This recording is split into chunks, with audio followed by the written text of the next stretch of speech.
Hello and welcome to this week's Query of the Week. So this week we're going to look at the Beneficial Ownership Register. We're going to have a webinar coming up on Wednesday the 9th of this month, October, where we're going to go through the top COSEC issues for 2019. Obviously you can't have top COSEC issues for 2019 without talking about the Beneficial Ownership Register. So in this particular case, I'm just giving an example of some of the questions that have come in relation to who is disclosed or who is filed with the RBO. In relation to filing it with the Register of Beneficial Ownership. So the first question that came in was a company was owned by a subsidiary company was owned by a parent company here in Ireland. The parent company in Ireland had 4 shareholders who owned 25% of the share capital of each.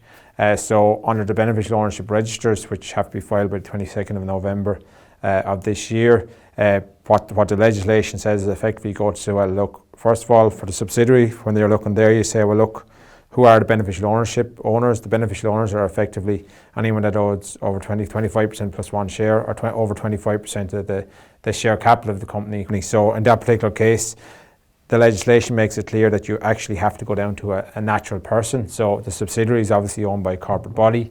They can't be the beneficial ownership. So we have to look through the corporate body and see who are the beneficial owners of the parent. When we look through the beneficial owners of the parent, in this particular case, we can see that there is nobody that owns over 25%. So therefore, in that particular case, the first test isn't met, so we can't identify beneficial ownership there. So what the legislation says then is where you can't identify the beneficial ownership owner because there's no one has greater than 25%. Well, then you go back to subsidiary and you see who are effectively it then deems it to be the CEO and the board of directors, effectively the management officials in relation to that. So for that, in that particular, the answer to that particular question was the beneficial owners that you would put in your RBO or as the registered owners would be the board of directors of the subsidiary company, and if there was a CEO, the CEO in relation to it as well. So that kind of is a question that we get on regularly. Another question which we got in relation to it was, well, let's say I have a company that has 2 classes of shares. One of the classes of shares are owned by 2 individuals, 50-50, ordinary share capital.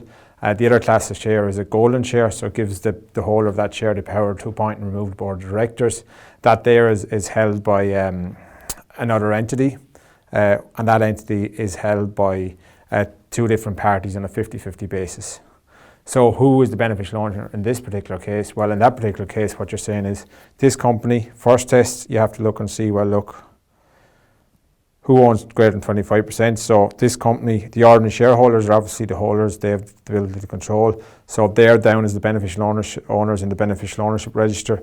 But also the legislation said, it's the 25% test and it's controlled by any other means. So in this particular case, the control here by any other means would be that the person that holds the golden share. So in this particular case, a corporate entity holds this golden share in this company. So once again, we look through the corporate entity and we go to the shareholders of the entity that holds the golden share, and we have to, once again, if they have, in our example, they were greater than 25%, so we would have to disclose them as the beneficial owners as well. So technically, we've got 4 people as being the owners of that company in that example. That being the 2 individuals that own 50% each of the ordinary share capital, then the corporate entity that holds the golden share, the owners of that company that own greater than 25% of the share capital.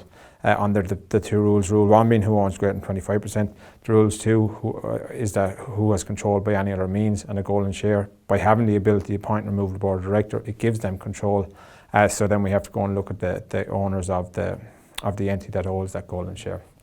You can see Beneficial Ownership Register, it's a hot topic at the moment. There are not a lot of queries that come in. We're going to deal with those queries in our webinar on the 9th of October. I suppose another example of what I think of as liquidators, where a company's like liquidation, do they have to file a Beneficial Ownership Register? The answer to that is yes. Who are the beneficial owners? Well, again, you're going to who owns greater than 25% of the shares, and there's control there as well, because the owners won't necessarily the board of directors, it would be the liquidator, so the liquidator potentially would have to go down as an RBO as well into the Register of Beneficial Owners. So thanks again, I hope you found this useful.